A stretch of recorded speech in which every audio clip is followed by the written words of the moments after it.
اور آسمان و زمین میں بہت سی نشانیاں ہیں جن پر سے یہ گزرتے ہیں اور ان کو نظر انداز کر دیتے ہیں، اور یہ اکثر اللہ پر ایمان نہیں رکھتے مگر اس کے ساتھ شرک بھی کرتے ہیں۔ تو کیا یہ اس بات سے بے خوف ہیں کہ ان پر اللہ کا عذاب نازل ہو کر ان کو ڈھانپ لے، یا ان پر ناگہاں قیامت آ جائے اور انہیں خبر بھی نہ ہو؟ کہہ دو میرا رستہ تو یہ ہے، میں اللہ کی طرف بلاتا ہوں سمجھ بوجھ کر، میں بھی لوگوں کو اللہ کی طرف بلاتا ہوں اور میرے پیراو بھی، اور اللہ پاک ہے اور میں شرک کرنے والوں میں سے نہیں ہوں۔ اور ہم نے تم سے پہلے بستیوں کے رہنے والوں میں سے مرد ہی بھیجے تھے جن کی طرف ہم وہی بھیجتے تھے۔ کیا ان لوگوں نے ملک میں سیر و سیاحت نہیں کی کہ دیکھ لیتے کہ جو لوگ ان سے پہلے تھے ان کا انجام کیا ہوا؟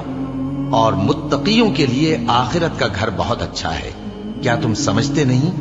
یہاں تک کہ جب پیغمبر نا امید ہو گئے اور انہوں نے خیال کیا کہ اپنی نصرت کے بارے میں جو بات انہوں نے کہی تھی اس میں وہ سچے نہ نکلے، تو ان کے پاس ہماری مدد آ پہنچی، پھر جسے ہم نے چاہا بچا دیا، اور ہمارا عذاب اتر کر گناہگار لوگوں سے پھرا نہیں کرتا۔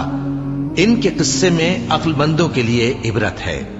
یہ قرآن ایسی بات نہیں ہے جو اپنے دل سے بنائی گئی ہو، بلکہ جو کتابیں اس سے پہلے نازل ہوئی ہیں ان کی تصدیق کرنے والا ہے اور ہر چیز کی تفصیل کرنے والا، اور مومنوں کے لیے ہدایت اور رحمت ہے۔